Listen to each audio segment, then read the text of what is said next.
Cara, mostra essa própria vista aqui. Então a gente tem hoje o objetivo de trabalhar o tema do sofrimento, né? Deixa eu só pegar um copo d'água aqui enquanto para eu não sofrer.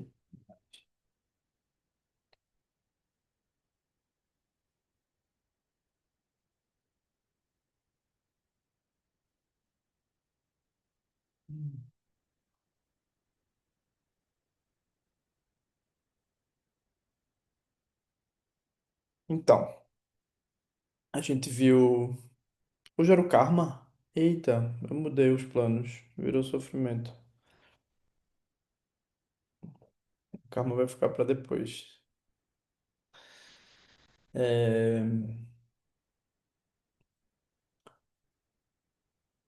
tem tudo a ver com karma, né? Mas a gente vai focar mais no sofrimento. O sofrimento, ele é.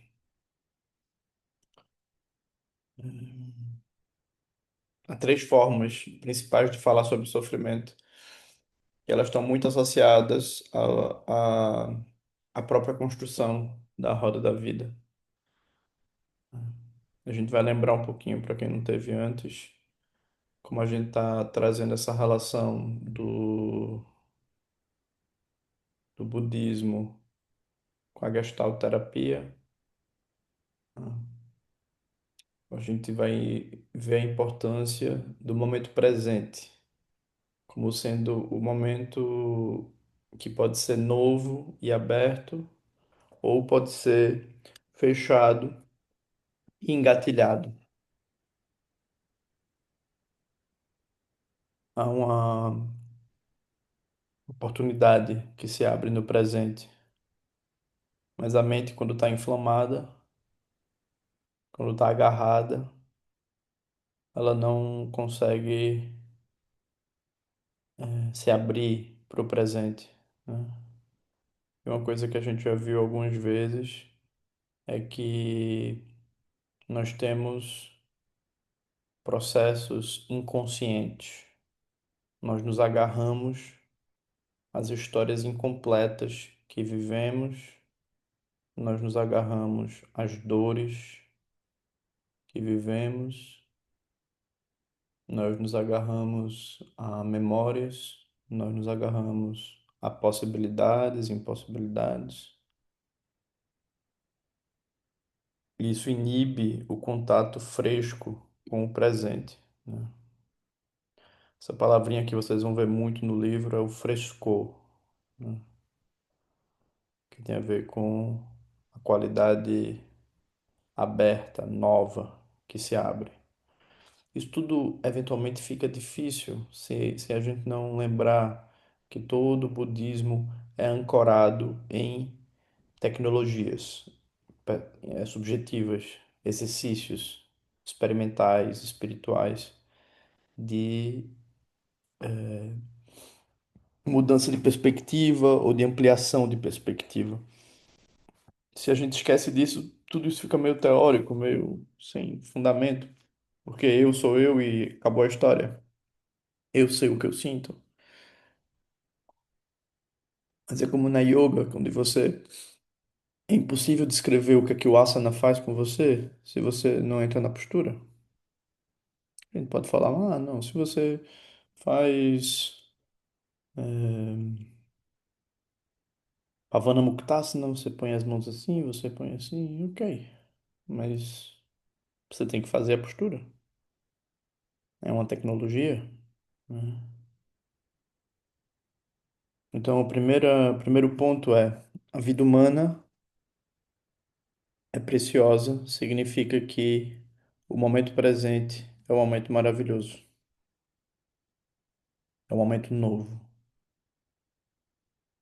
E a gente realiza isso no nosso caminho com as práticas de shamatha, de foco, né? Eventualmente, se você entra em terapia, o terapeuta vai te dizer em algum momento, parece que você já disse isso antes. Interessante. Parece que você sente isso dessa maneira. Parece que sempre que acontece algo assim, você age assim. Hum. Significa que se o terapeuta fosse, né, você contamina o presente. Você não percebe o quanto você contamina o presente. E o que a gente quer, né, em terapia é se dê conta do quão você contamina o presente. Ou o quanto o presente é contaminado sem que você se dê conta. Se dê conta. Essa marca é o apego a esse princípio que faz com que esse castelo de horror surja. É essa marca, é o apego a essa necessidade que faz com que você se transforme num fantasma faminto, sem rumo, achando tudo difícil. É essa marca, é o apego a esse princípio que faz com que você queira bancar um determinado personagem, uma determinada cara e ter um determinado nível de poder. Então, com o primeiro pensamento, se a gente meditar nele, já dá caldo. Já dá caldo. Se você olhar, né, e ver, né? O que é que Lama Santin tem essa frase que eu gosto, que é olhar o que te obstaculiza a sentar é onde as tuas relações estão travadas. Eu gosto disso, né? Porque faz com que você entenda que a vida é uma experiência. E a tua meditação também é uma experiência, né? E aí a gente entra, a gente meditou, digamos que a gente tenha meditado no primeiro tópico, né? Que a gente tenha contemplado e dito eu sou, você assume, né? Aquilo que o Serri Lama, vocês vão ver quando o livro chegar para vocês. O professor de James diz, eu sou o mentiroso número um. Ele não está dizendo eu sou o santo número um. Eu sou o mentiroso número um. Quer dizer, minha mente conta histórias, né? Todas as mentes contam histórias. E se você reconhece isso, boa. Tem Newton Bonder tem um trecho num livro de um rabino, estava com um rabino aprendiz. E eles conversavam sobre o que fazer com os demônios. E aí o rabino aprendiz dizia: se eu ver o demônio, eu vou bater muito nele, vou expulsá-lo e vou deixar ele bem longe. E aí o rabino mais velho diz: não, não, não. Se eu ver o demônio, eu quero ele muito perto de mim e eu vou sempre cuidar dele com carinho. Porque quanto mais perto, mais eu o conheço. Afinal, ele é inevitável. Interessante isso, né? O que você não integra te persegue. Aparece, né? Aí é o Dr. Freud lá. Cara, tem umas coisas que o Freud era meio budista. Eventualmente ele era meio budista. Ele tem essa coisa de o retorno do reprimido, né? Que é um princípio básico. Então a gente se defronta com isso na nossa vida. O que contamina o teu presente, o que contamina as tuas relações, é tudo aquilo que você não reconhece, tudo aquilo que não está reconhecido. Isso é bem da Gestalt também, né? Se dê conta do teu processo, se dê conta do que você faz com o presente. Aí depois disso a gente falou da impermanência, né? A gente falou que a impermanência é a condição básica do ser. E eu lembrei que eu fiquei devendo uma coisa que eu vou fazer agora, que eu tava devendo. A impermanência, primeiro, ela explica que nada é o mesmo nunca. Tudo é movimento. É o apego à ideia de eu e outro que faz com que um fluxo de consciência seja creditado, como quem coloca crédito, como sendo real. Mas isso só se dá porque um sujeito surge e começa a avaliar a experiência e a dizer, eu sei o que isto é. Mas esse sujeito, ele mesmo não é permanente. E o objeto que ele olha também não é permanente. Você sempre está diante do novo, sempre está diante do espaço se recriando, se reconstruindo. Mas um sujeito creditado, como quem bota fichas, surge, avalia e tenta construir uma narrativa de verdade. De isso é assim, eu sei o que isso é. Ele não consegue. As coisas escapam ao controle. Nada segue o mesmo.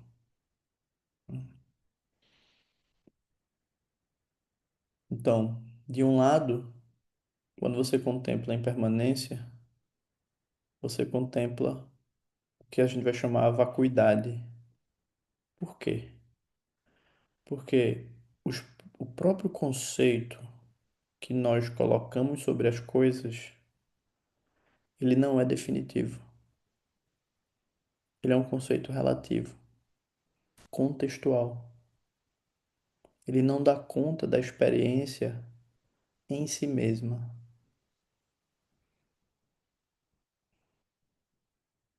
Claro que as marcas não reconhecidas fazem com que as coisas pareçam ser exatamente o que você acha que elas são. Mas, na verdade, tudo o que você vê, observa, pensa são nomes. Nada foi verdadeiramente estabelecido em momento algum.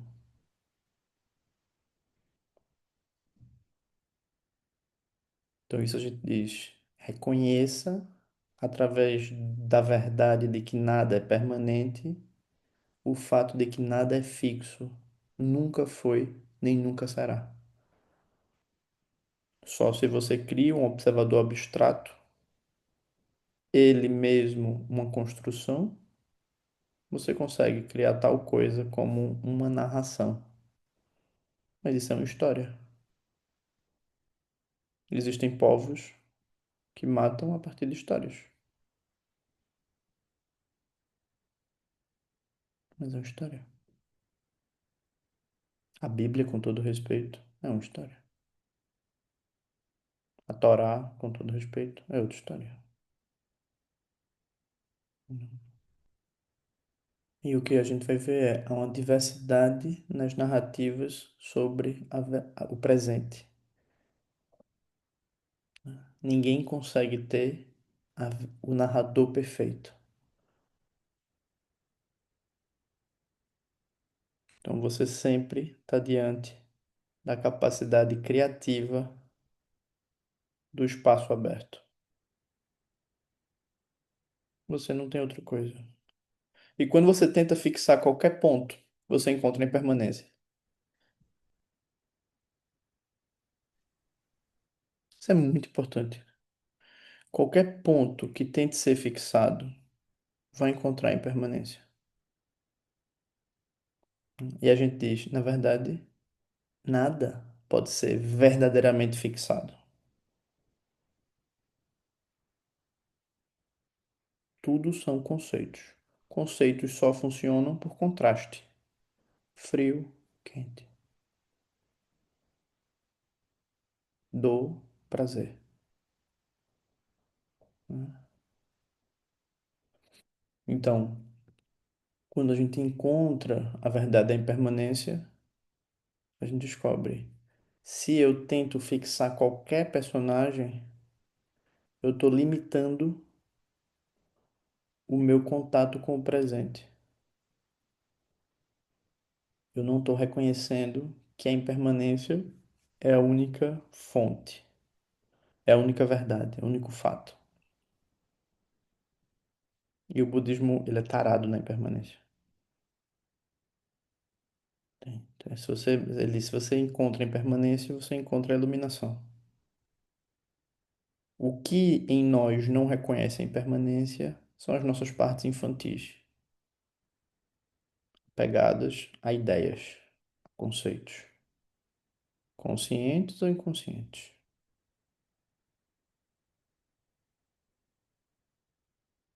O nosso trabalho é reconheça o momento, a claridade, a abertura, a criatividade, frescor do momento presente. Você só tem isso. Continue observando isso e flua com isso. Então, use a impermanência a seu favor. Não busque montar uma casa onde não é possível. Não existe uma casa para o eu quando tudo é impermanente. A sua única casa é o espaço. E tudo aquilo que não vê isso vai sofrer.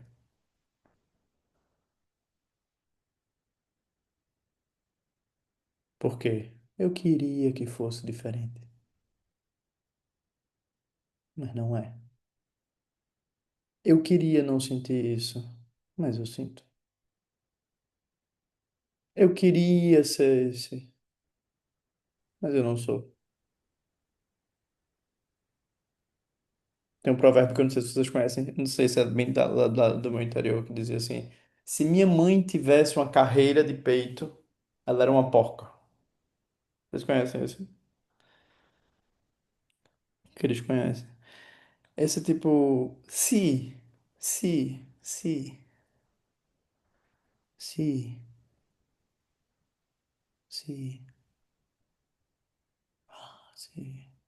Se ao menos eu tivesse encontrado antes essa pessoa. Se ao menos eu não tivesse dito não para aquela pessoa. Se ao menos eu tivesse aprendido isso antes. Quantas maneiras de se torturar.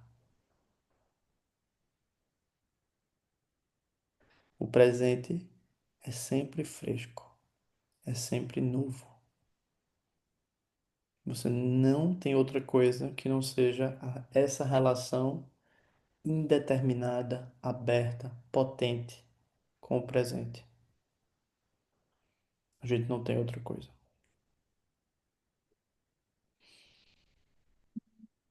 E aí a gente entra na compreensão de que, quando a gente vai falar vacuidade, a gente vai dizer: vacuidade é o fato de que nada pode ser apontado de maneira definitiva.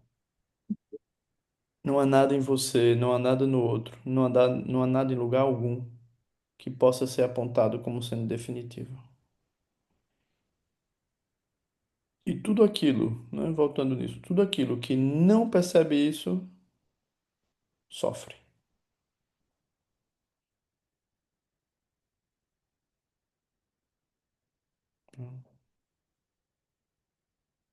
Então, quanto mais você entra nessa perspectiva, mais clareza você tem. E quanto menos você entra nessa perspectiva, você tem de um lado ignorância e do outro sofrimento. Tem o tempo em que você está ignorando a verdade da impermanência e tem o momento que você está colhendo o fruto de ter ignorado a verdade da impermanência. É um pouco dramático, né? Mas é assim, é trágico, né? E é uma tragédia, é um reconhecimento importante, né? É um reconhecimento importante.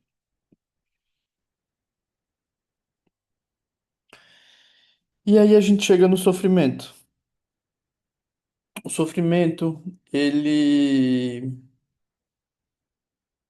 quando a gente pega a roda da vida, a gente vê há três condições que são consideradas superiores, né? Humanos, semideuses e deuses. Esses três, eles geralmente experienciam muito mais o que a gente vai chamar o sofrimento da impermanência. Por quê? Porque para eles o prazer acaba. as condições positivas se tornam negativas. As coisas mudam. Eles são separados do que querem. Os deuses se separam do seu prestígio, do seu carisma, da sua condição especial. Os semideuses perdem sua força, perdem suas batalhas, que eles se prepararam muito. E os humanos perdem seus entes queridos, perdem as condições positivas também. Né? Tem gente que se perder uma caneta já passa mal. É a minha caneta. Foi minha avó que me deu.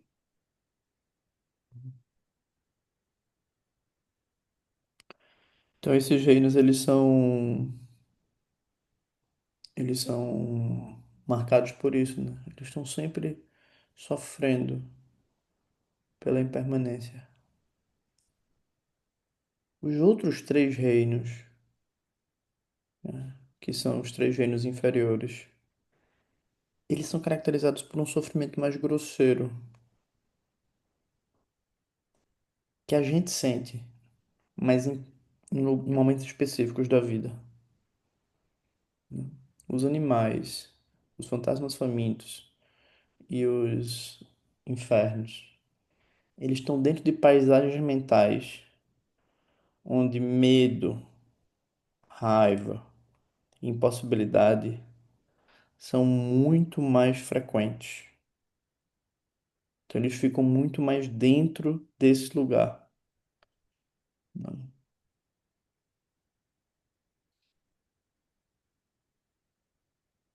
Então o que é interessante aqui, se a gente fosse pensar, né? Se a gente se vê dentro de condições muito pervasivas de sofrimento, a gente precisa saber onde é que a nossa mente está. Onde é que a gente pode estar agarrado? É ao corpo, ao medo, à raiva, à falta, ao criticismo, né? A gente pode estar ali, exatamente ali, né? Por quê? E aí isso pode estar nos inibindo de entrar em contato com o nosso verdadeiro lugar, que é o sofrimento de que tudo vai passar. Então, se você se vê dentro desse lugar mais intenso, você faça um adendo e diga: eu estou no lugar errado. Esse não é o meu reino. O que é que está acontecendo comigo para isso, para eu estar aí nesse lugar? Eu estou sofrendo no lugar errado. Uma emoção assim, ó, para tudo, eu quero sofrer no lugar certo, né?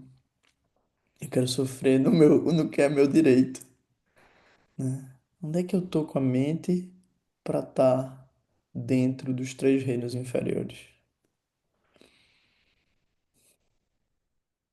Por que que eu tô, onde é que eu me agarrei e agora eu tô sofrendo o fruto de ter me agarrado de forma tão intensa que eu não tô podendo experimentar a tristeza da perda, né? E sim eles chamam dukkha dukkha, né? O sofrimento intenso, né? De onde vem esse sofrimento intenso? Então eu acho isso importante pra gente, assim.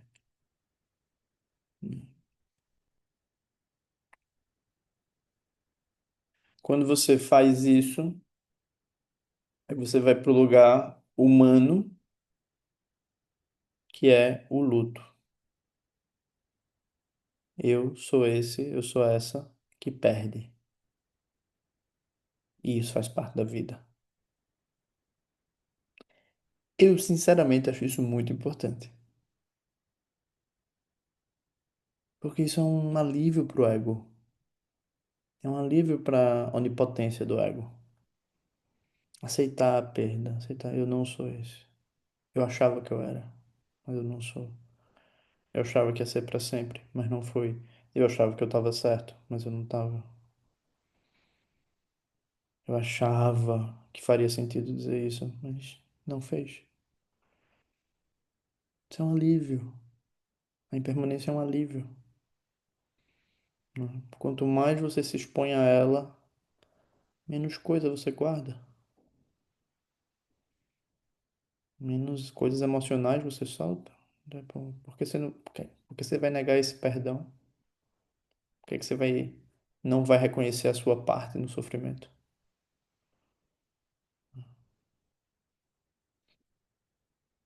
Que você, né, se tudo vai passar, se a pessoa vai morrer, você também. É importante que você morra com raiva. É importante que você morra sabendo que fez algo errado. Isso é autoagressão, né? Eu errei. Parabéns. Vai morrer chateado. Então, se a gente está dentro da raiva, do medo, do pânico, da insatisfação, da despotencialização, do criticismo exacerbado, do pessimismo, ou do torpor, de tá sempre fundido com o corpo de uma maneira muito intensa, entorpecendo, que caracteriza os animais. Se pergunte, o que é que eu não estou encarando? Que perdas eu não estou aceitando? Isso é muito importante. Campanha, camisa, sofra no lugar certo. Venha para o reino dos humanos. Sofrer aqui também, né? Sofra. Porque você pega os deuses, né? Eles sofrem porque eles não se deram conta. Eles estiveram tão apegados às coisas positivas, à imagem positiva que eles tinham, que eles não sabem sofrer. Então eles vão direto para os infernos ou para os fantasmas famintos. Ai, eu era tão bom. Aquilo era tão lindo. Eu tinha uma pele tão assim, eu era tão assado. Aquilo ali era bom. Vocês lembram? Os deuses não sabem sofrer. Aí quando sofre, eles...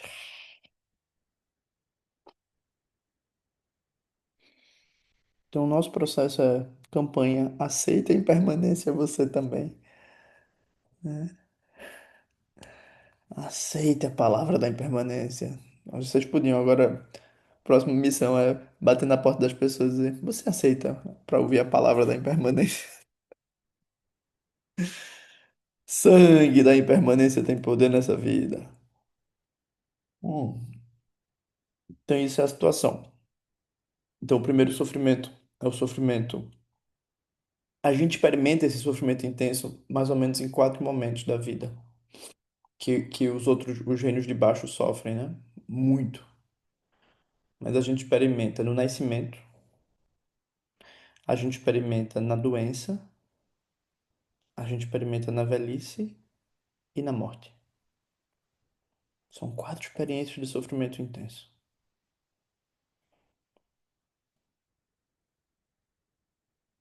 Mas os estados limitados, eles vivenciam isso com muito mais frequência. Muito mais frequência.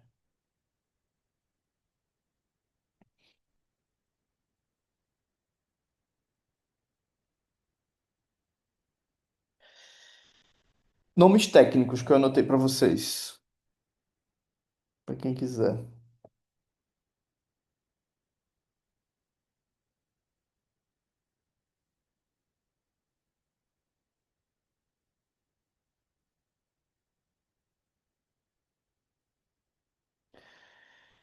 Duca Duca, sofrimento que é dor. que a gente conhece em momentos específicos. O sofrimento da mudança, a impermanência, Viparana Dukkha. Viparinama Dukkha. É o nome em sânscrito.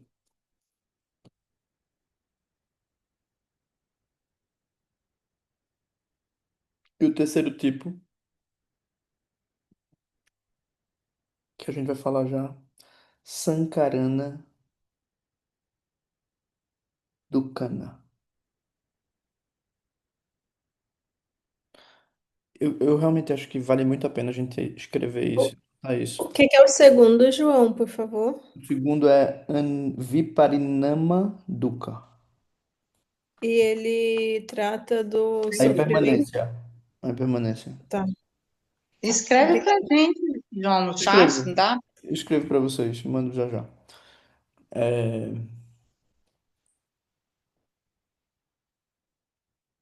o primeiro é dor. O segundo, impermanência. E o terceiro, a gente vai chamar de o sofrimento pervasivo, que é o sofrimento que se diz da existência condicionada. A gente vai já. Tem tudo a ver com o que a gente está trabalhando aqui. Mas o que eu acho que vale a pena a gente olhar é verifique a sua relação com esses três: dor, impermanência, existência condicionada. A gente até agora só falou de dois, né?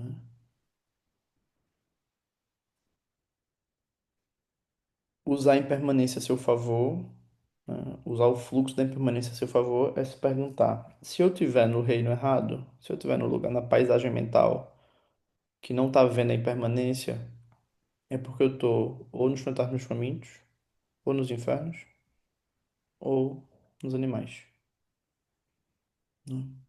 Mas eu sou humano, meu sofrimento é humano. Significa que eu preciso descobrir que isso que eu estou sentindo é impermanente, tem causas e condições. E essa é uma boa notícia. Essa é uma boa notícia.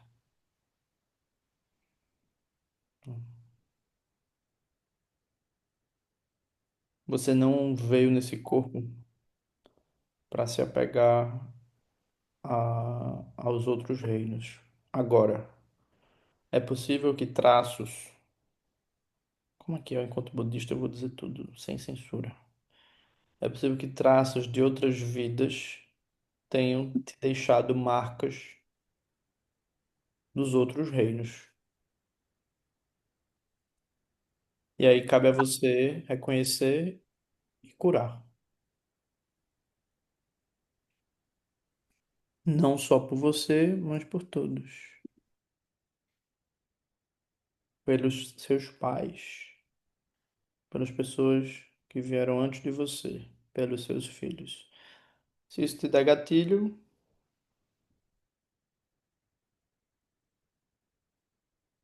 é porque você está sofrendo.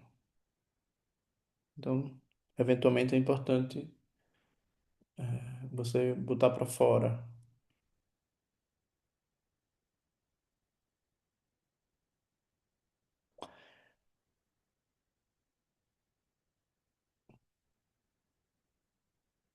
Tem umas coisas que é curioso. Isso eu fazia antes de ser terapeuta. E é muito interessante isso que eu vou dizer para vocês. Depois eu descobri que isso era uma prática do budismo. Mas a gente pode fazer isso várias vezes, né? Faça a sua roda da vida e construa os seus personagens. Que tipo de Deus é você? Que tipo de Deus é você? Onde é que estão os teus orgulhos ocultos e grosseiros? Aquilo que tu se vangloriasse, que tu se vangloria, que tu olha com superioridade para os outros. A tua perfeição moral. Aí tu encontra os teus deuses, a tua generosidade contaminada. Olha para o lado e tu encontra onde é que está a tua comparação, o teu esforço, tua competitividade para ser o melhor, para ser a melhor. Onde é que estão tuas armaduras, teus valores inegociáveis? Onde você vai pra guerra com eles? E aí tu encontra os teus semideuses. Onde é que estão os teus apegos? Onde é que estão as tuas, o teu agarrar é em quê? É nos animais? É em outras pessoas? É no teu corpo? E aí tu encontra o reino dos humanos. Onde é que está o teu torpor, o teu entorpecimento, a tua fuga, a tua evitação, o teu anestesiamento, a tua compulsão?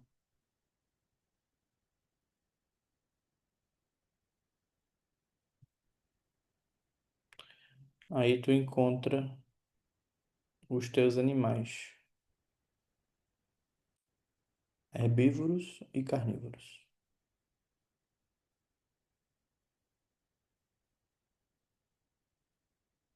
Eu fui no zoológico recentemente com meu sobrinho. Os herbívoros muito felizes, a maioria. Comendo, mas os carnívoros, coitados,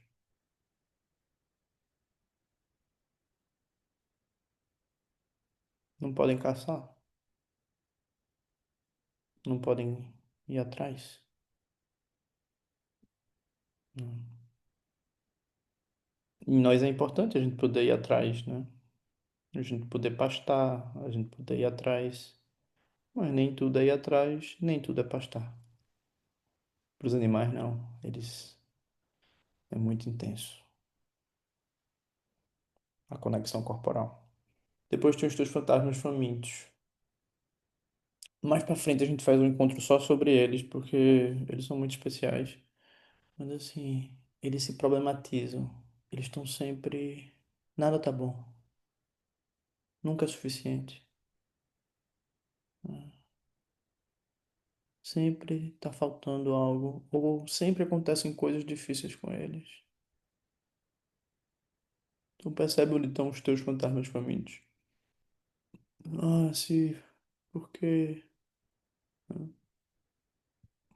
Sempre presos em histórias autorreferentes. Depois tu olha os teus infernos, a tua agressão, tua capacidade de agredir, de machucar.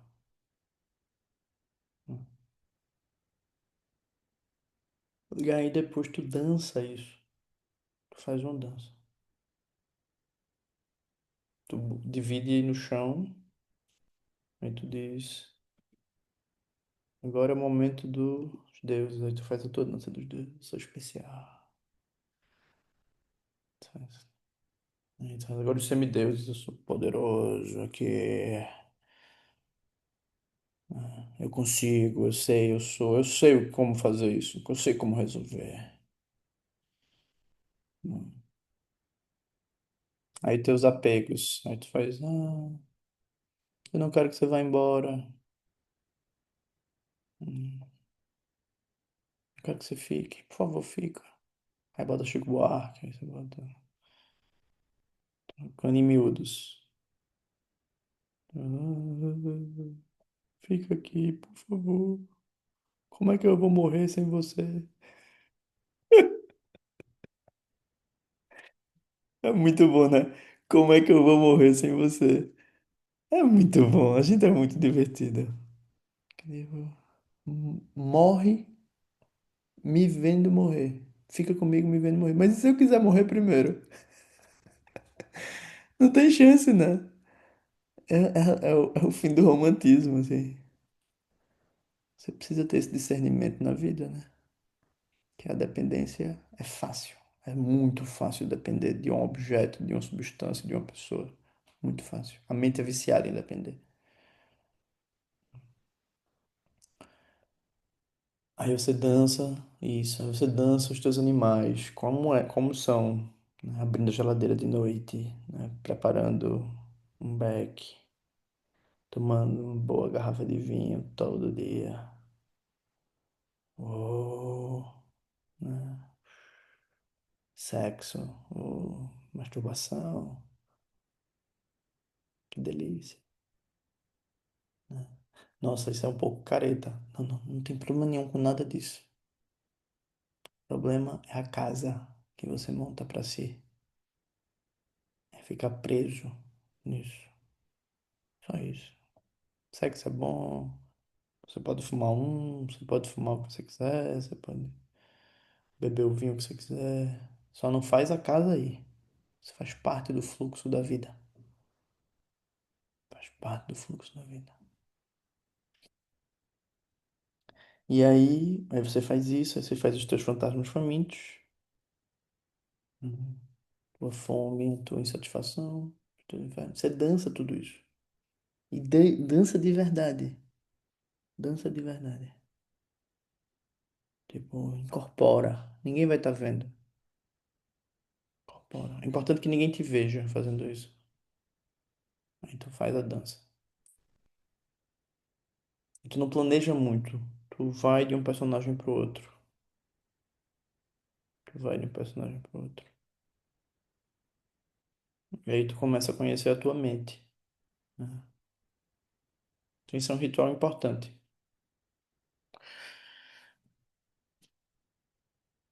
E aí a gente viu o sofrimento pervasivo. A gente vai ver agora. O sofrimento pervasivo, ele é caracterizado da seguinte maneira: eu não vejo o presente, eu vejo eu.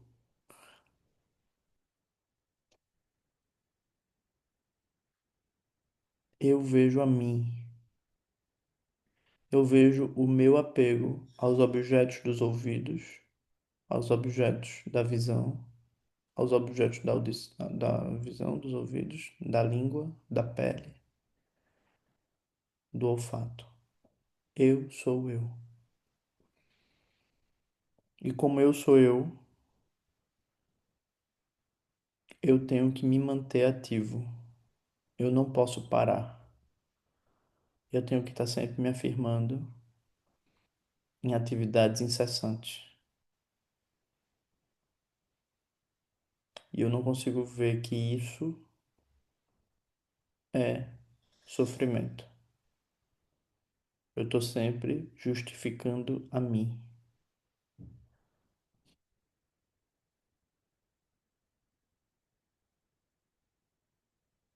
E é muito difícil. Por quê? Porque existem os outros. E os outros não justificam a mim. A não ser que eu tenha muito dinheiro e seja muito poderoso. E compre todo mundo.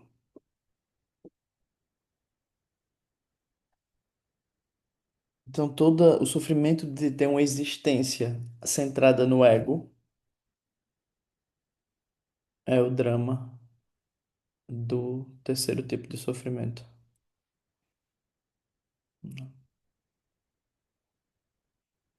Então, vejam, a gente volta sempre para o primeiro pensamento.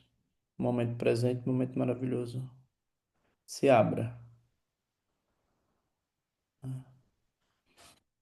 A gente primeiro treina, primeiro, segundo, terceiro, treina a sobriedade. Você não é uma coisa, você é um processo. Nada é uma coisa. Não busque se identificar como uma coisa. Não queira que o mundo seja uma coisa para você. Onde você coisifica, você sofre. Sejam coisificações internas, sejam coisificações externas.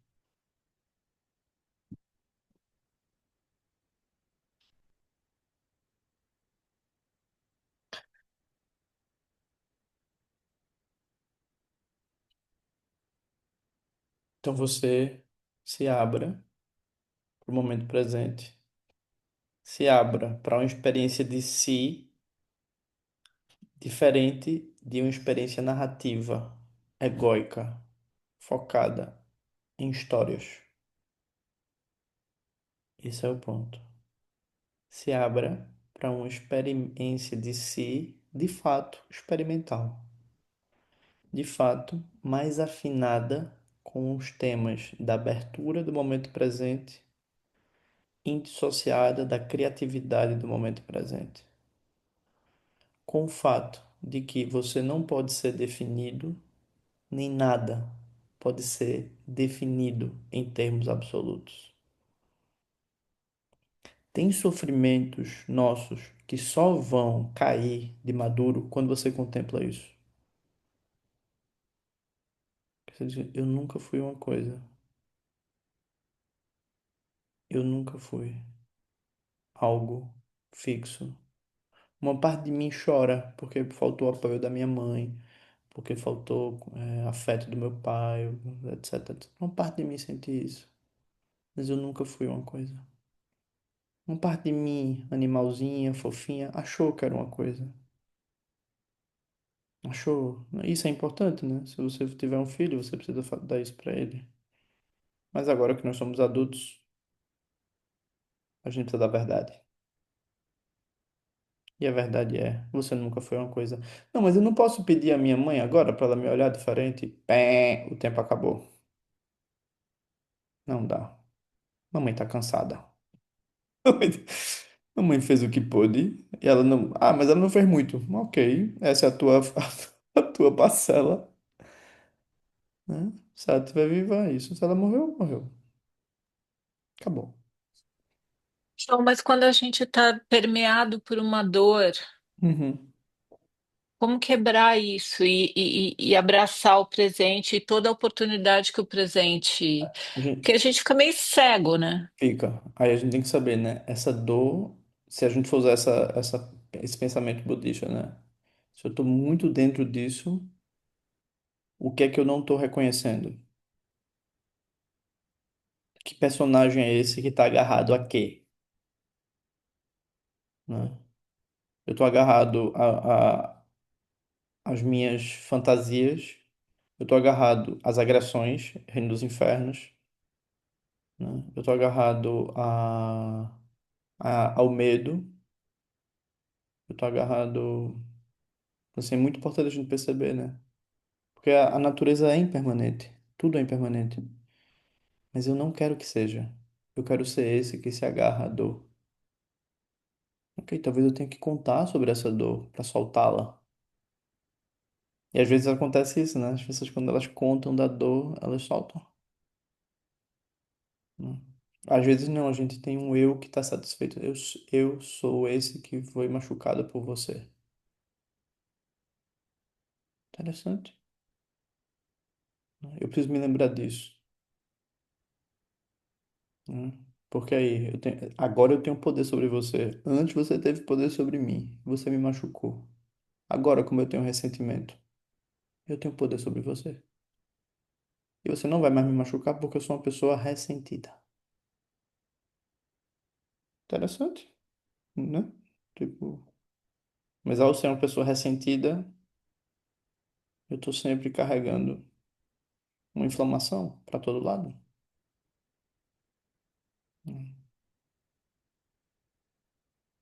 E geralmente eu não tô evitando de verdade aquilo, né? Então isso é um exemplo, Flávio. Mas há outros, né? O grande ponto é, se tá muito intenso, olhe, onde é que você tá agarrado, né? Os tibetanos, eles são um pouco mais terroristas, eles dizem, olha o que acontece se você continua agarrado. Eles mostram os reinos, porque os budistas acreditam nessas dimensões, né? Assim, você vai nascer aí. Eu acho que a gente não precisa disso, porque é, é só se dar conta, né? Continuidade disso é mais sofrimento.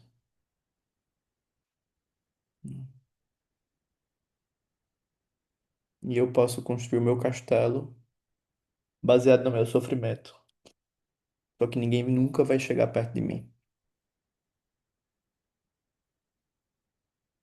Por quê? Porque quem entra como uma medusa, eu congelo. Eu transformo em estátua.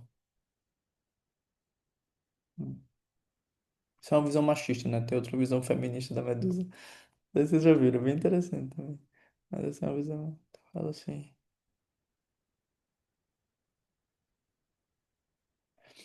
Então, o sofrimento da existência condicionada, ele é marcado pela crença no ego. Crença e retroalimentação no ego. Eu, eu, eu, eu. Porque eu sinto, porque eu sei, porque eu sou, porque eu acho. E assim você costura infernos, fantasmas famintos, animais, humanos, deuses e semideuses. Eu. E a roda não para.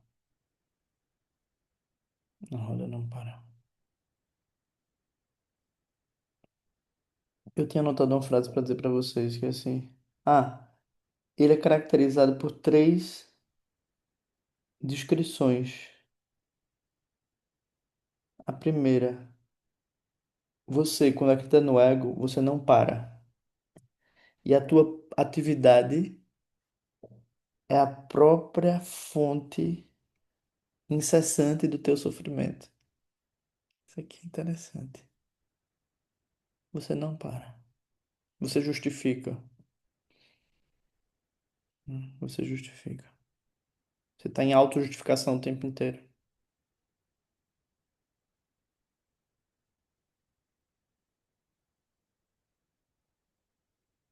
Segundo,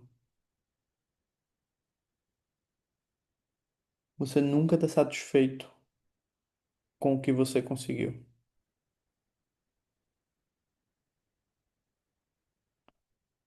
Aí eles dizem, ele tem uma coisa que ele diz assim: olhe, nessa mesma vida e em outras vidas, você já teve contato com vários objetos de desejo. E mesmo assim, você nunca se satisfez. Isso é muito bonito, né? É muito dramático, assim. Que é muito verdadeiro. Não te faltou prazeres de vários tipos.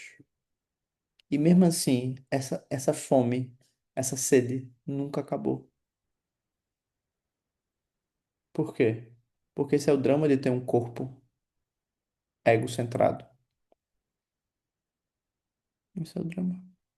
Por causa disso, a roda gira. Por causa disso, você sutiliza a experiência e vai para o reino dos deuses. Por causa disso, você fica comparativo, porque fulano tem mais que você, ou conseguiu mais, ou isso ou aquilo, você vai para os semideuses. Por causa disso, você se agarra e tenta construir um castelo para evitar a doença e a morte, embora você não vá conseguir, reino dos humanos. Por causa disso, você se entorpece e vai para a fuga, para a evitação, para o torpor, reino dos animais. Por causa disso, você carrega, né, a insatisfação, aquilo que você tinha e não tem mais, fantasmas famintos. É só por desejo. Né? Só que esse é o desejo, não é o desejo da terapia. Esse é o desejo do sofrimento. Né? Não é o desejo da motivação. Esse é o desejo da ânsia, no sentido de sede e fome. Por causa disso, você vai para os infernos, porque não te deram isso. Você esperava respeito, mas você encontrou desrespeito. Você esperava proteção, você encontrou invasão. Você esperava isso, você. Por quê? Porque a mente quer coisas agradáveis. E não tá, a gente não vai renunciar o desejo no budismo. Mas o que a gente precisa ver é algo em mim é viciado nisso. É viciado. E pelo vício, eu me perco. Eu subo e desço. Às vezes eu consigo, às vezes eu não consigo. É uma gangorra. Uma gangorra. Tu.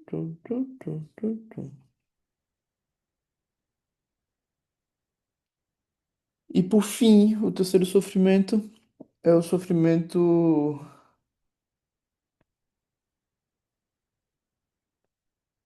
Você não conseguir. vislumbrar o que seria pôr um fim à roda da vida. Esse é o terceiro sofrimento. É a terceira característica do sofrimento condicionado. É tipo, eu não sei como parar.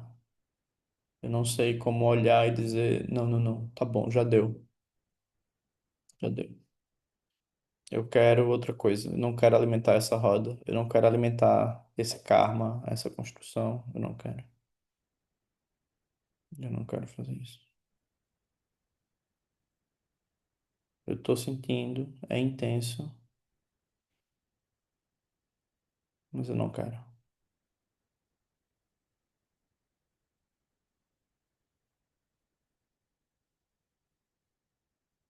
Então os seres eles não conseguem, né? Quando eles são egocentrados, eles não vislumbram interromper a roda. Mesmo que eles sejam budistas, eles giram a roda. Se eles não contemplam isso. Assim,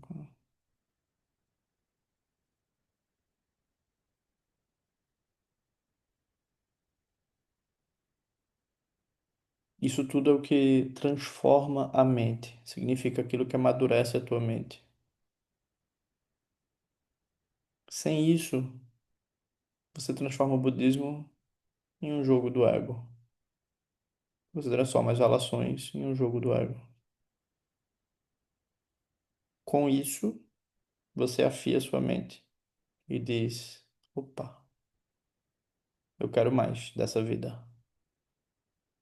Eu quero mais presente e menos pensamento. Ou melhor, eu quero acreditar, eu quero estar mais no presente e menos na crença. Eu quero estar mais aqui e menos no conceito, né? E aí a gente vai, né, quando a gente terminar o quarto, a gente vê o que é que sobra. Não sobra nada. Mas é a cura. Porque é a desinflamação. A desinflamação é garantida, né? Porque nada extremado funciona aqui. Nada extremado, né? Isso aqui já é o extremo, né? É o extremo que põe fim a todos os conceitos, que põe fim a todas as ideias, né? O que somos nós então? Somos presente, se abrindo como presente e se esquecendo disso. Quando eu me esqueço, eu sofro. Quando eu me lembro, eu saio do sofrimento, né? Se a gente usar a palavra memória, talvez não seja mais quando eu vejo o que eu sou, mais do que memória, né? Eu vejo, ok. Não há outra coisa que não o presente. Há momento presente, momento maravilhoso. A vida humana é preciosa. A impermanência é um fluxo. E o sofrimento é a minha pedagogia. Sofrimento é uma pedagogia. Eu estou aqui para aprender. E aí você pensa. Isso tudo a gente falou na perspectiva do sujeito.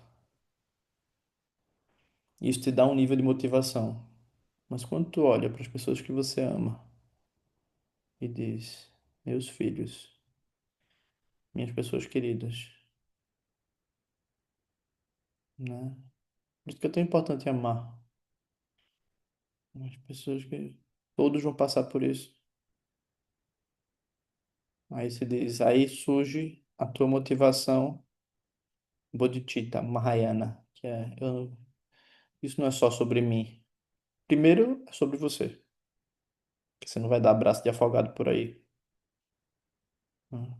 Você precisa do seu eixo. Segundo, é sobre todos os outros. É sobre como você vai olhar e dizer assim, uau, Se essa pessoa. Isso é fácil quando você vê alguma pessoa que está acreditando muito em algo que você sabe que é ilusório. É muito fácil. Essa pessoa, ela acredita em coisas que não vão dar bem para ela, né?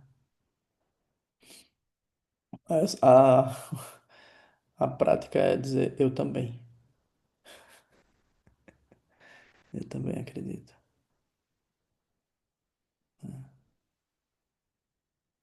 Então, esse é a contemplação do sofrimento. Porque quando você olha, você começa a dizer, "Ixi, eu não queria que ela fosse por aí." João, não entendi. Isso é para não julgá-la e não interferir? É isso? Você Geralmente, começa você parte de um. a... Isso. Você parte de um pressuposto do tipo. Para não criar arrogância, né? Porque é muito fácil criar arrogância. Diz, ela faz isso, eu também, né? Se eu quiser ajudar, eu tenho que saber como eu me ajudaria, né? E aí, para isso, eu tenho que ser o meu laboratório. Eu preciso ser o meu laboratório. Porque senão é muito fácil dar opinião na vida dos outros. É muito popular, né? Né? Mas você, quando examina a sua própria mente, você diz, nossa, tem muita coisa aqui, né? Eu não quero que ele seja raivoso, mas eu autorizo a minha raiva. Eu não quero que ele seja competitivo, mas eu autorizo a minha competição. Eu não quero que ele seja entorpecido, mas eu... Interessante. O ego quer muitas coisas. Então, quando você realmente olha e diz, nossa, é difícil não se fixar, é difícil não depender, é difícil realmente ver a verdade criativa do momento presente e relaxar dentro disso. Isso é muito difícil. Os seres fazem votos e juramentos, e eles criam mais sementes de sofrimento, eles se agarram a isso. Eu quero frescor para mim e para todos os outros. Eu quero a mente aberta. Eu quero a sabedoria. Aí começa o caminho budista. Começa o caminho budista. Quando você realmente olha e diz assim, não é fácil. Não é fácil. Eu preciso realmente contemplar a minha vida, contemplar o presente, porque senão eu vou estar construindo só um castelo de histórias. Eu vou estar só construindo um castelo de histórias.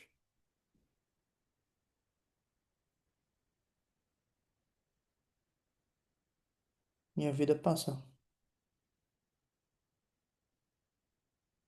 Quando eu fui no zoológico aqui, aí tem o cemitério dos animaizinhos.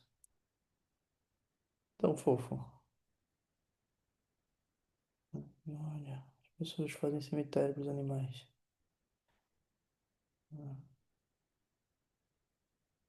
As lápides são menores. Alguns estão ali, as pessoas que fizeram já morreram também. É muito antigo. Mas isso é a vida, né? Então, o que o budismo vai dizer é: há algo além das histórias. Há algo além da fixação. Quem encontra esse algo descobre a sua verdadeira natureza, que não é uma essência, é simplesmente o frescor do momento presente. É isso que a gente quer. Como isso é difícil, a gente, em alguns momentos, pratica a sobriedade, em alguns momentos, a gente pratica o bom coração para purificar. Em alguns momentos, a gente pratica a sabedoria para ver a verdade. A gente não constrói um personagem budista.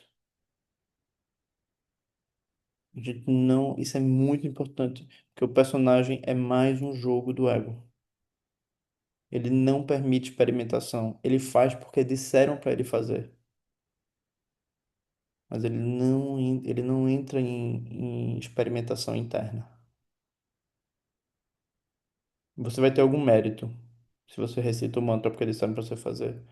Mas se você entra em contemplação de verdade, diz, por que que eu estou fazendo isso aqui agora? Por que que... Qual o sentido disso? Isso tem outra condição.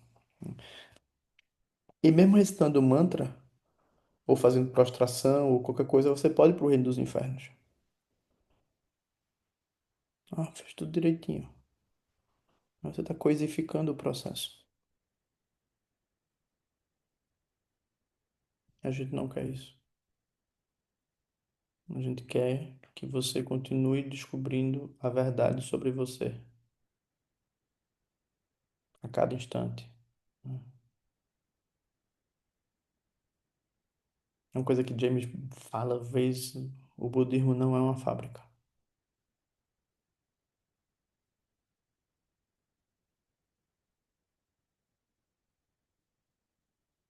Diferente de um treinamento, né?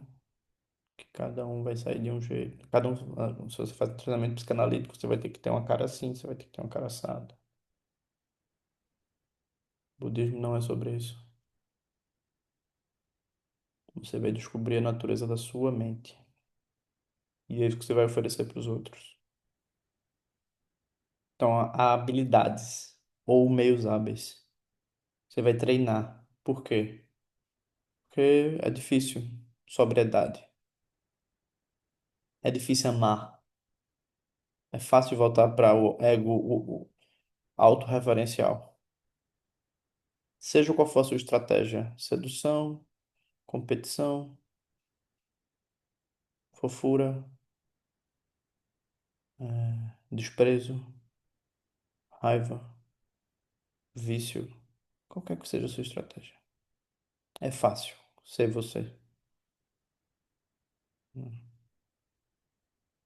Difícil é abrir o coração. Aí vem as práticas para isso. Então você faz a prática porque você tem necessidade dela, não porque é uma fábrica. Isso é muito importante. Senão você torna um tecnicista. Então, você vai em busca da prática como quem está desesperado por algo. Eu quero algo que me ajude. Eu quero isso.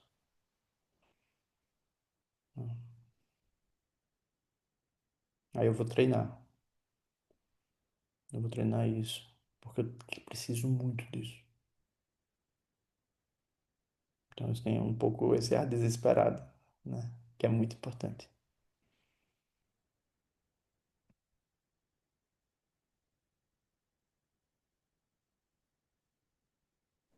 João, Oi! e quando, quando a gente cai nessa questão de a gente ver que a gente caiu mais uma vez, e caiu na questão da praticante budista, Aham. e aí vem sentimento de culpa e não tem nem um pouco de autocompaixão, como a gente faz?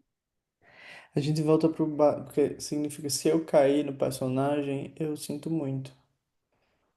Quem nunca?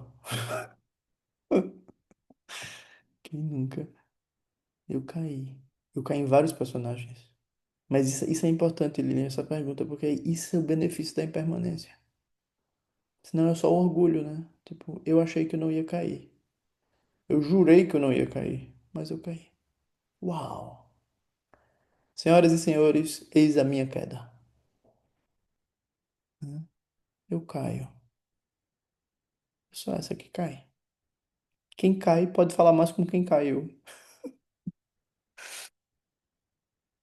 Aquele que nunca tem aquele poema de pessoa, né? Vocês lembram dele? Eu tô farto de semideuses. Vocês lembram desse poema? Alguém lembra? É um poema lindo. Sim, eu ponho em linha reta, né? Poema em linha reta. De É, Fernando Pessoa, maravilhoso. é. Você precisa cair, porque assim. Minha família dizia uma coisa que é comovente, dizia, leva, não sei se a família de vocês dizia, leva, quando a criança caía, dizia, levanta pra cair de novo. Bonito isso, né? Você não vai levantar dizendo que eu não vou cair. Não, eu caio. Mas quando você volta, a prostração, você pega a prostração, aspiro que um dia a gente faça aqui. Você pega a prostração, é uma queda. Você vai ao chão. Aí você volta. Aí quando você faz, tua mãe tá do teu lado direito. Não, tua mãe tá do teu lado esquerdo, teu pai tá do teu lado direito. Teus inimigos estão à frente. Teus amigos e os seres queridos estão. Todos os seres estão fazendo contigo. Tuas gerações, família. Aí por que que você tá fazendo a prostração? Porque eu tô botando veneno no chão. E eu tô voltando. Pra que que eu tô voltando? Pra abrir o coração. Isso não tem série certa que dê conta disso. Eu tô me levantando para abrir o coração. Que o meu sofrimento sirva para benefício dos seres. Se você está sofrendo, você faz a prostração. Se você está feliz, que a minha felicidade chegue no coração de todos os seres. Se eu estou sofrendo, é o que eu tenho para oferecer. Que todos sofram comigo. Ou melhor, não, não é isso não. Isso aí é fraga. A coisa é que todos, que eu, nesse momento do meu sofrimento, receba o sofrimento de todos os que estão sofrendo. E eu faço a prostração e eu me levanto para sair do meu sofrimento em benefício de todos esses que estão sofrendo. É final de temporada de filme de aventura, né? É quando aquele pessoal que disse eu não vou ajudar, eu não vou ajudar. Eles aparecem, a gente chegou, a gente vai ajudar. Isso é abertura do coração, né? É uma fórmula que a Disney usa. É a virada. Então a gente. Isso é fazer a prática. Aí tem. Mas você só vai fazer prostração se você entender o sentido. Você vai. Porque isso que a gente está fazendo aqui, que são os quatro pensamentos, que é preparação, né? Pro Faíscas. Por quê? Vender o livro é só um livro. Criar comunidade é diferente. Diferente. Já tem muito livro budista. Não precisa de mais um. Mas olhar e dizer, uau, realmente eu posso usar isso para buscar a verdade sobre a vida e ajudar as pessoas, esse é o nosso objetivo. Eu vou oferecer para eles o meu aprendizado sobre a minha queda e sobre a minha mente. Interessante. João, você pode falar de novo sobre a frustração quando a gente está sofrendo, como que é? O que que a gente fala? Você falou duas coisas e eu não sei, eu sei que é a segunda, mas eu sei. Tu pega uma foto do Buda, Dani, aí tu coloca assim, ou do teu professor espiritual, mas alguém que tu acredita que superou a roda da existência, né? Que tem uma claridade mental. E aí quando tu faz isso, aí tu pode fazer com refúgio curto. Sanjay, Chodan, Chochi, Chonama, Junju, Bardu, Dani, Chapsuchi, Dagi, Jinzo, Jinpe, Sonanchi, Drola, Penje, Zanje, Drupacho. Aí tu faz isso. Aí quando tu tá fazendo, tu vai de corpo, fala e mente. Aí tu se joga no chão. Isso aqui é spoiler porque a gente só ia ver isso depois, mas o Dani perguntou o que quer que tu esteja sentindo. Isso tu pode fazer com prostração ou sem prostração. Mas, por exemplo, eu tô com, digamos que eu tô com angústia. Então, quando eu deito, eu digo, eu penso, né? Eu coloco no chão a minha angústia, que é a mesma angústia de todos os seres. Ou eu trago para mim, nesse momento, a angústia de todos os que estão sentindo isto. Eu me prostro, eu me levanto para trazer benefício a todos os seres. Tchau, Angélica. Até mais. Então a gente faz isso, né? No processo tradicional, você faz 100 mil vezes. Num processo de gente normal, você faz até seu coração abrir. Tem gente que diz assim, você faz até você começar a chorar. Você faz até, né, você entender que você faz parte do todo. Então isso é uma explicação básica, né? Mas isso ajuda muito. Para quem quiser. Tem outra prática chamada Tonglen, que é parecida com essa. Você inspira, você recebe o sofrimento de todos os seres. Se você está sofrendo, você recebe. E você expira, você diz, eu desejo que todos vocês recebam meu amor. Tudo de bom que eu tenho, eu dou para vocês. Isso é importante porque no sofrimento geralmente a gente se isola. E a gente perde a conexão com o todo. Então voltar para a conexão com o todo é muito importante. Importante.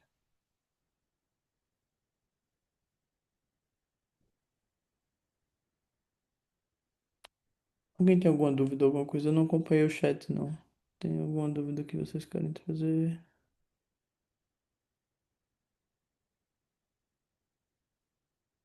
Ô, João, Oi. tem uma coisa que me vem quando a gente fala de sofrimento, assim, que é como se fosse um ensinamento que eu já ouvi, né, atribuído ao Buda, que é aquele ensinamento do cavalo selvagem que de alguma maneira leva uma chicotada, né? Uhum. E aí alguns cavalos, quando você levanta o chicote, ele já é esperto, aprende e segue num caminho lúcido, digamos assim. Alguns outros cavalos você precisa dar uma chicotada e alguns outros cavalos você arranca o couro. E parece que ele não se liga, né? E eu sinto em mim, assim, que tem muitas partes minhas que parece que você já sofreu, você já repetiu e várias e várias vezes e parece que não tem uma transformação, assim, né? Tipo, o que é que Uhum. tá faltando para esse cavalo derreter, assim, né? E, tipo, se abrir e dizer, não, eu não quero mais seguir por aqui. E aí eu queria te ouvir, assim, nesse sentido. Mário, eu queria muito saber que trecho é esse, porque esse trecho de arranque. Se não for a sabedoria do... Eu acho que esse Buda tá um pouco sertanejo, ele tá um pouco É, sertanejo, certamente. gaúcho ou do interior do Nordeste, ou do Centro-Oeste também, ou do interior de São Paulo, ele tá um pouco radical, né? Ele tá um pouco radical. Eu, tipo, não conheço não esse trecho assim, né? Mas assim, significa que eu tô abrindo o caminho, eu tô muito dentro do reino, né? Quando eu não tô percebendo o sofrimento, eu tô dentro muito do reino. Então eu preciso dizer, eu preciso de. É como se eventualmente eu preciso de uma internação. A minha mente, ela tá construindo uma história sem fim. Eu preciso parar. Eu preciso parar. Aí vem o break, porque eu preciso parar. Tem alguma coisa aqui. Várias pessoas, não sei se vocês já viram isso, mas várias pessoas relatam isso. O apóstolo Pedro teve isso. O apóstolo Pedro, não foi? Paulo. Ele viu Jesus depois de ter matado muitos cristãos. Ele teve um claro. Algumas pessoas relatam isso, né? Claro que tem muita coisa de fantasia na sua mente, mas aqui o nosso processo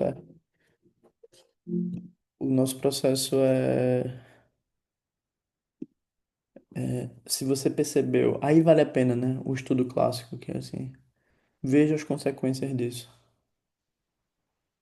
Veja, examine. Qual o sentido? Só um minutinho. Tô no grupo. Não, tô no grupo.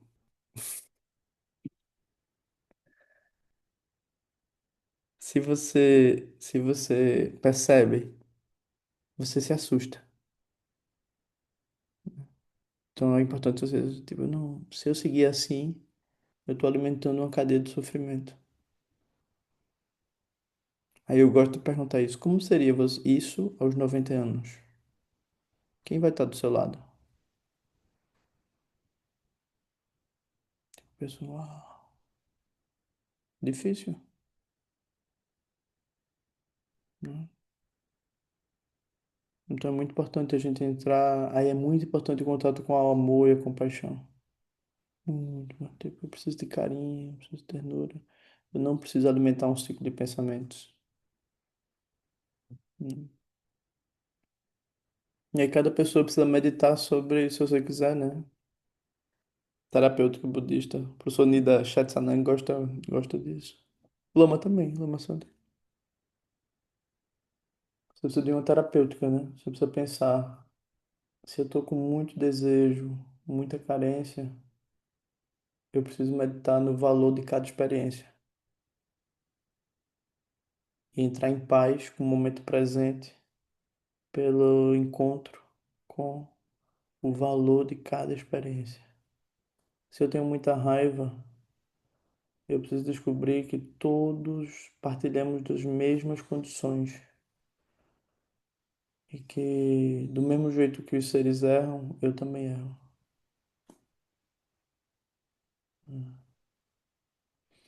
Eu não sou melhor do que ninguém. Se eu tenho muito orgulho, eu medito que todos são especiais. Eu também não sou melhor que ninguém.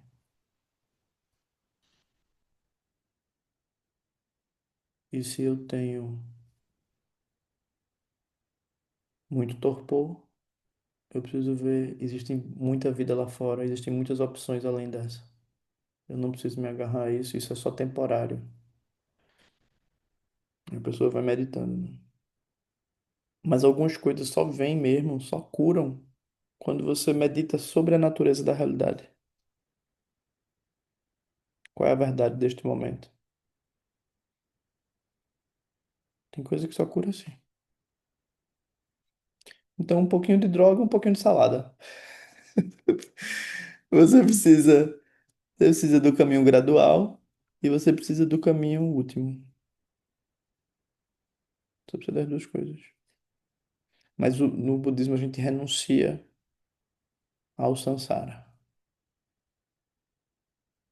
A gente não vai mover o samsara.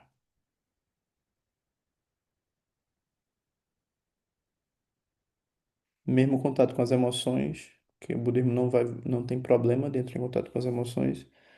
Mesmo contato com as emoções é para conectar você com o momento presente, não aqui e agora. Isso é outro momento. Alguém mais tem alguma dúvida? João, eu pus no chat uma pergunta que, assim, dependendo, dependendo dos traumas, isso pode fazer com que a gente esteja em determinados reinos, Seguir determinados reinos? a depender do que você disse dos reinos, né?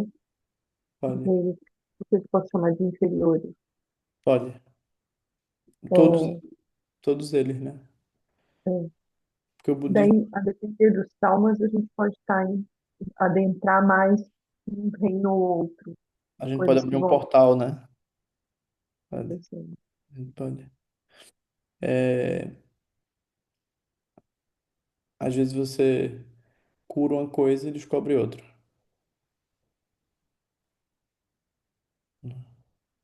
E aí você não quer, você tem orgulho porque você curou uma coisa. Não, mas eu curei aquilo. Como é que eu tô sentindo isso? Ok, cara pálida.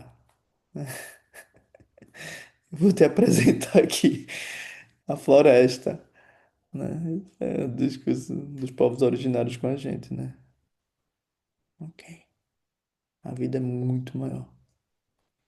Você não é uma coisa. Ser budista não te livra de nada. A gente já falou sobre isso, né? Os budistas achando que se livram de alguma coisa. Não. Uma vez James estava falando de uma coisa que era assim. Tais e tais técnicas. Assim, o budismo tem várias técnicas, né? Várias técnicas, assim. Pode ser legal, pode ser importante isso. Ter poderes, recitar mantras, não sei o quê. Mas no final, todo mundo morre igual. Você não foge da morte. Por isso você precisa do discernimento.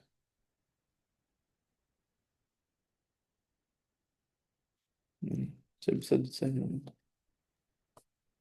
Você falou, fazer bom uso das tecnologias, né? Você falou Isso. que é cheio de Bom uso das tecnologias. tecnologias. Não criar personagens com as tecnologias. Eu criei muitos personagens. Eu, João. Eu. Interessante. Sabia fazer muita coisa. Mas, caí, cadê dele? Caí. Né? E aí? Mas é bom levantar depois que cai. Né? E assim, e uma das minhas caídas foi isso. Eu purifiquei vários aspectos, mas não purifiquei o orgulho de ter purificado vários aspectos. Oh, oh! E aqui na escolinha do professor Raimundo a gente já sabe o que acontece com quem não purifica o orgulho, não sabe? Sim, a gente renasce em qual reino? Os infernos, professor Raimundo. Né? É assim. Então a gente reza na linhagem Drupa, que o Lama Jigme Laong é o representante no Brasil. Eles têm uma frase que eu acho bom, assim, que diz assim, eles rezam, tem tem versões diferentes, mas uma versão é o que quer que aconteça agora. Significa que o meu karma me revele toda angústia, toda dor, todo sofrimento agora, porque agora eu posso trabalhar. Então você no budismo, você reza para sofrer. Porque se você tiver as condições ideais, a raiva, a angústia, a dor, o sofrimento vão te ajudar a ir além. Vocês entendem? Não vai ficar aí como uma sementinha aqui. 10 anos depois, você ainda tá remoendo. Não, aconteça agora, amadureça agora. Porém, tem outra prece que não é drupa, é de várias linhagens, que diz que o meu karma não amadureça agora. Mas isso é diferente, porque isso diz assim, que o amadurecimento do sofrimento, das minhas ações kármicas não amadureça e prejudique a minha vida. Então você quer tanto conhecer o sofrimento, como você também quer ternura. Você pede, por favor, ó, me ajuda. Podia estar matando, podia estar roubando, eu tô aqui no meu barquinho, né? Então a gente tem as duas coisas. Você precisa das duas coisas. Você precisa não ter medo de encarar a verdade, seja ela qual for, e você também precisa de ternura. Ternura. Vai com amor. Vai com amor. Com um jeitinho tudo vai. Ó, mas você colocou aí os três mantras ferozes. É, o que vier, que me leve para onde for, nada mais é necessário. Isso aqui é a linhagem dos dragões mesmo. É de Drupa Kunley, eu acho. É. A sangue é boa das duas formas, tanto para mostrar seus karmas e suas relações, suas formas de envenenar, como também para te ajudar. Né? Às vezes é só na relação com a sangue que você se defronta com, com a comunidade, né? É que você se defronta com a sua mente. É isso que a minha mente é. Tampa sangue. Tampa guere. Ok. Muito bem, pessoas. Sigamos. A gente tem ainda semana que vem. Tudo indica que o livro vai estar sendo enviado. Xalá. Om Benza Guru. Então agora a gente lê A prece longa vida do professor James Lowe, que eu vou pedir a Mário. Colocar aqui para variar, né, Mário? Eu tô no celular, não sei se eu consigo Ah, compartilhar a tela, não, eu consigo mas eu aqui. posso ler. Não, não, eu consigo aqui. Valeu, Bruno. Também para tu não gerar apego, né, Mário? Isso. Hum,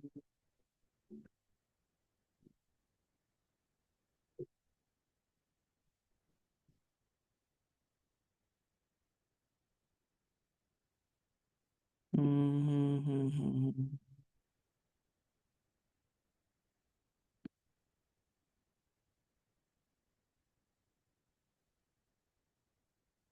hum, hum.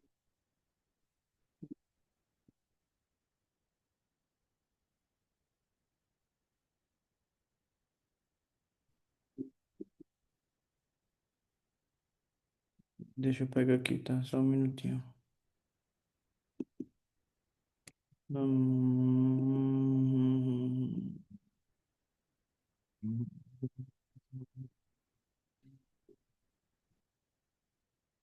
eu não tenho isso aqui. Cinco, nove. Hum, hum, hum, hum, hum.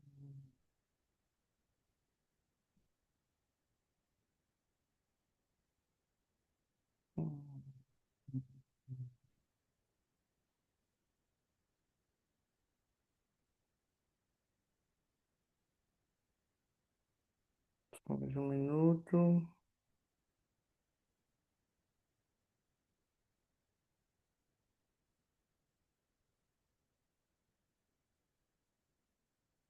Deixa eu ver se é isso.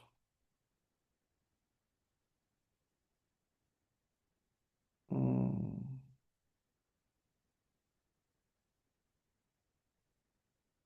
Ah, tá aqui. Eu vou tirar uma foto, vou mandar pra mim. Vou colocar aqui no WhatsApp.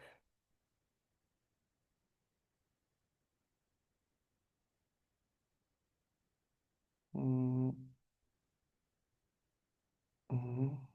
hum, hum. Coloquei. E tem outro arquivo também. Hum. Que tá aqui. Hum. Agora a gente tem esses dois arquivos aqui. E isso aqui.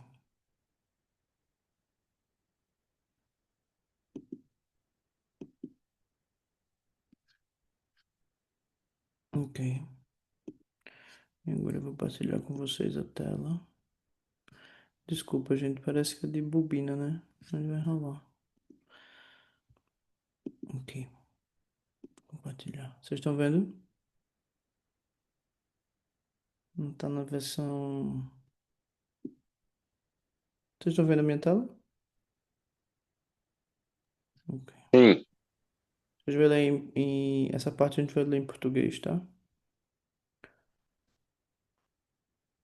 Essa prece agora, por exemplo, ela fala disso, de você buscar um caminho que te apoie, que você, eu quero me dar as condições para eu abrir o coração e eu encontrar sabedoria para benefício de todos os seres. Isso não é um pedido ruim de ser feito. Todas as dificuldades, sem exceção, sendo pacificadas e com condições harmoniosas como tesouro do céu. As doutrinas do poderoso, vitorioso Padmasambhava devem perdurar e brilhar intensamente. Guru Padmasambhava dos três motos indestrutíveis, conceda-nos a realização. Padmasambhava é o Buda de onde tudo isso que a gente está conversando vem. Netse Malu Ziwadan Tuke Nanka Dzodzindu Gyawan Pema Juneki Tampa Yurin Bagyochi Huma Hum Benza Guru Pema Siddhi Hum. quando o mero pensamento de ajudar os outros é mais excelente do que adorar aos Budas, é desnecessário sequer mencionar a grandeza de se esforçar pela felicidade e bem-estar de todos os seres sem exceção. Por quê? Porque o outro é o Buda. Tira o Buda do conceito e vive o Buda nas tuas relações. Pempa, tsampa, tsangi, kyan, tsange, chola, kepa, na, tsanche, malu, tsanche, ki, dedon, tsampa, mochige. E por fim, a gente tem aqui esta prática que está aqui. Uhum. Uhum. Ok. Chefa de todas as mamos e daquins, você remove todos os obstáculos, Dodipama, a senhora dos Kulas, Sangyashium, através do poder das deusas selvagens daquins, que James Lowe tenha longa vida. Mamokandro Yokitsamote, Bachetadojapamodan, Rigidagmo Sangyashium, Machinkandro Tsokidentui, Jinsulo, Kitsape, Tengyuchi. Mamokandro Yokitsamote, Bachetadojapamodan, Rigidagmo Sangyashium, Machikandro Tsokidentui, Jinsulo, Kitsape, Tengyuchi. Mamokandro Yokitsamote, Bachetadojapamodan, Rigidagmo Sangyashium, Machikandro Tsokidentui, Jinsulo, Kitsape, Tengyuchi. Muito bem, pessoas. Muitas graças. Muitas graças. A gente se vê. Nossa, graças a que A nós, hoje é isso, a nós. eu dou até risada. Semana que vem é mais fácil, é só o karma. Obrigada, João. Obrigado, Obrigada, querido. obrigada. Obrigado. Obrigada, João. Gente, Obrigada, João. É, Obrigada, gente. Obrigada, João. Tchau. Obrigado a todo mundo. obrigado. Beijo, queridos. Beijo, beijo, beijo. Beijo. Até a próxima. Tchau. Beijos, Obrigada, beijo. gente. Tchau. Beijo. Beijo. Saudade, gente. Tchau. Tchau. Beijo.